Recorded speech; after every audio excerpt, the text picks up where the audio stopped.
المرسلين وعلى آله وصحبه أجمعين أما بعد. So today we discussed the bab of Sujood, as-Sahw, and that is the prostration or the true Sujood. When we talk about Sajdatain or Sajda or Sujood, this is all coming from the same root. Sajda is one, Sajdatan or Sajdatain is two, Sujood is many. How do we make the sujood? Do we make one sajda? Do we make two? Do we make it before salam or after salam? After the taslim or before it? What do we do in what situation? Inshallah ta'ala we will discuss all of that with its proofs and which madhahib took what opinion. And this is very important because many things are things that may not invalidate your salah. Something is from the sunan. It's good to do, but it doesn't make your salah batil. But if you make a mistake in salah and you don't correct it in the proper way, it makes your salah batil. It is as if you didn't make salah. So it's very important to understand this. Imam Muwaffaquddin ibn Qudama rahmatullah alayhi, he begins in Umdah by explaining that the sahw is done in three situations. There are three buckets, three major types. The first, when somebody increases in the salah, al-ziyada fi salah, from the af'al al-salah. If somebody does something in addition that is from the salah itself, what does that mean? If somebody adds another rak'ah for Fajr, you decide that you want to make 3 rak'ah, or you want to make 2 ruku' in each rak'ah from your own, or you want to make 3 sujood instead of 2, or you want to recite al-Fatiha when you get up from ruku' instead of the beginning.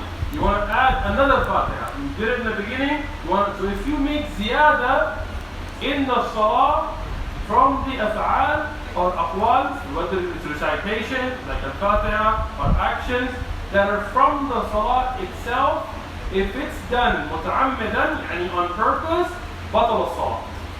That salah is batil. Now this is something that Ibn Qudama he mentions. If we look at Al-Hajjawi in Sharh al Umdah, he says if a person adds deliberately an action or a statement that is from the salah, like qiyam or sujood or julus, and this is done intentionally, salah is batil. Imam Mansur al-Buyuti in his Rawdat al-Murbi', his Sharh al Umdah, he says that ijma'an, and there is ijma' of the ummah on this issue. If we look at the dalil for this, there is also the hadith, that is the sahih hadith, that is where Rasulullah sallallahu alaihi wasallam gave us an amr, an order. Sallu kama ra'aytumuni usalli. And he makes salah the way you see me pray. So, what is the hukm? The hukm is, if you do ziyada in your salah from the af'al or the aqwal that are from the salah itself, muta'ammidan, on purpose, the salah is batil. The first dalil for that is a sahih hadith that Rasulullah ordered us to make salah the way he did. We cannot add to it as we wish. The second dalil for that is the ijma' of the ummah, as Imam Mansur al-Buyuti mentioned in Rawdat al-Murbi'. Hanafi, Shafi'i, Maliki, Hanbali, Dahri, all of the A'immah, they agree. So this is the first thing. If somebody is making salah and they decide, mashallah, I'm very pious, so instead of making 1 ruku', I'm going to make 2 ruku' in each rak'ah, mashallah, your salah is batil, you have to repeat that salah. Somebody decides that instead of just making 2 sujood, I'm going to make 3. You cannot do that. The way of taqwa is the way of Rasulullah sallallahu alaihi wasallam. Anytime you try to increase from that on your own, it's not accepted by Allah subhanahu wa ta'ala. That's the first situation. The second, if it is done accidentally, a ziyada fi salah, but it is not done on purpose. On accident, somebody increases, and one remembers it during that person such an extra rak'ah, then one immediately sits down and completes a prayer and then makes 2 sujood. Sujood as-Sahw is twice. If one is deficient in the salah and remembers it, he must complete what he is missing and then make 2 sujood. To better understand this, I will quote from al-Hajjawi in Sharh al Umdah. He says, if a rak'ah is added to the prayer and is not known until one has finished the salah, then the 2 sujood is done for it. If it is known while performing the rak'ah, the person immediately sits and performs the tashahhud, and if he has not already done so, and he does it, and performs the sujood as-Sahw, and after that completes the tasneem. So now we get into an issue where there is some khilaf of ulama. The earlier hukm was by ijma', but now we get into some khilaf about if you make a mistake in salah from the actions of the salah. The first hukm we cover is you add it to the salah on purpose. All the ulama agree your salah is batil. You cannot add to the salah. You must do it the way Rasulullah taught. But what if you add to it or subtract from it on accident? It's a mistake. Now, how will you perform the sujood sahw? There is some khilaf of ulama, and I will mention inshallah the aqwal of ulama. The first opinion is that no matter if you increase or decrease, what you will do is you will make the sujood as-Sahw after performing the taslim. And this is the mu'tamid or the relied upon opinion of the Hanafi madhab, as stated in Mukhtasar al-Quduri and al-Hidayah, and we'll mention some of the quotes from the Ahnaf from their books themselves. In al-Quduri, in the Mukhtasar of Quduri, they say the sujood as-Sahw is wajib. It is for access or deficient, whether you increase or you make something deficient. Ba'da taslim, after the taslim, and according to the Hanafi madhab, you make the taslim first, then you make sujood sahw. In Mukhtasar al-Quduri says, then he performs 2 sujood, and he sits and recites the tashahhud again, and then ends with taslim. According to the Hanafi madhab, what is the way, whether you increase or decrease, as is mentioned in al-Lubab fi Sharh al-Kitab, a famous explanation, which is an explanation of Mukhtasar al-Quduri. It says it is preferred after taslim, but valid before it. So some of the Ahnaf also said that if somebody does make sujood as-Sahw before taslim, it's valid. Many of the Ahnaf today, they say it makes your salah batil, but if you look in the books of Hanafi madhab, this is not the correct cause. In the explanation, which is called Fath al-Qadir, which is a Sharh al-Hidayah by Imam Kamil al-Din Ibn Abdul Wahid, who is also known as Ibn Umam, he says, what is our dalil? For the Ahnaf, is the hadith that every sahw is 2 sujood ba'da salam, reported by Abu Dawud and Ibn Majah, on the authority of Ismail ibn Ayyash from Tawban, on the authority of Rasulullah sallallahu alaihi wasallam, that every sahw is sijdatayn ba'da salam. Al-Bayhaqi said it is only reported from Ismail ibn Ayyash, and he is da'if. So Ibn Hammam, who is a Hanafi scholar himself, in his Sharh al-Hidayah, he's saying that the dalil for the Ahnaf is this hadith, and this hadith is da'if. So it cannot be used as a proof because it's weak. But Ibn Hammam, he continues, he says the stronger dalil for this is the hadith of Abdullah ibn Mas'ud, that he said that Rasulullah sallallahu alayhi wa sallam, he made the dhuhr rak'ah, the dhuhr salat, 5 rak'ah. And Rasulullah sallallahu alayhi wa sallam added to it. But before we continue with the hadith, this is a fa'idah. As many of the ai''imma, like Ibn Mulaqqin, he mentioned that Allah subhanahu wa ta'ala caused the Prophet sallallahu alayhi wa sallam to make these mistakes to teach the ummah. And it's not that the Rasulullah sallallahu alayhi wa sallam did not khushu' in salah. It is because if the Rasul sallallahu alayhi wa sallam never made these mistakes, then how would we know how to deal with them? So Allah subhanahu wa ta'ala calls this as a lesson for us. So here Rasulullah sallallahu alayhi wa sallam, he made dhuhr and he added a rak'ah, a 5th rak'ah. Ibn Mas'ud radiallahu anhu said that someone said, you have increased the salah. So here Rasulullah sallallahu alayhi wa sallam asked them about it. So he told him, you've made 5. He sallallahu alaihi wasallam, he made 2 sujood, and then he made the taslim. And he had made taslim, he made 2 sujood after that, and then made taslim.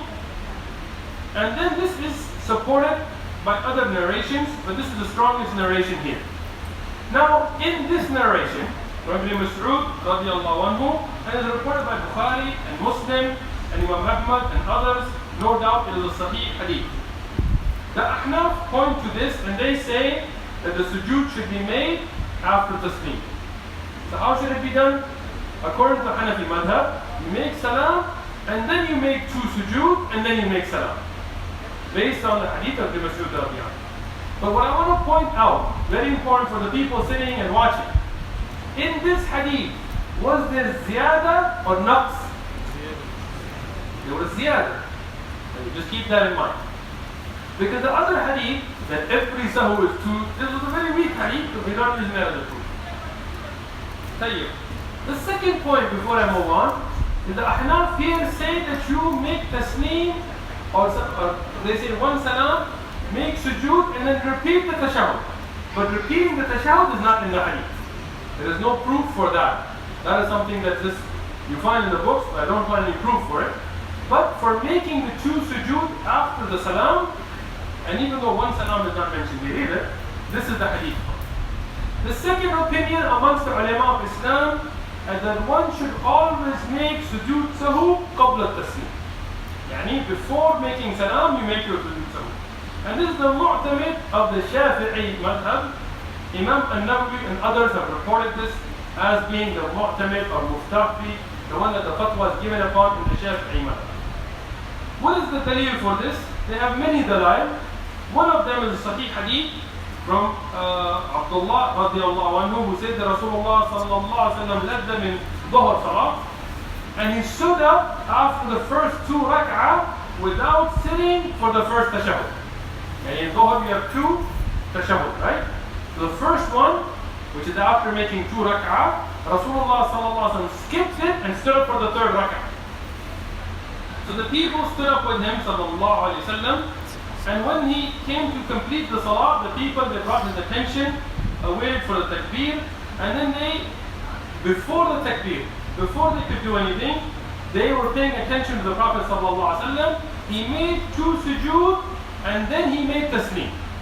So he made the 2 sujood qabla taslim. And this is the mu'tamid of the Shafi'i madhab. There are other sahih ahadith, like Rasulullah sallallahu alaihi wasallam said, when anyone amongst you is doubtful, has shak, whether he made 3 rak'ah or 4, he should try his best to think which one he has, base his decision on what he has yaqeen and what he is doubtful, and then perform 2 rak'ah before the salam. If he has prayed 5, those will become an even number for them, and if he has made less, then he will complete it for them, and this will become a source of humiliation for shaitan.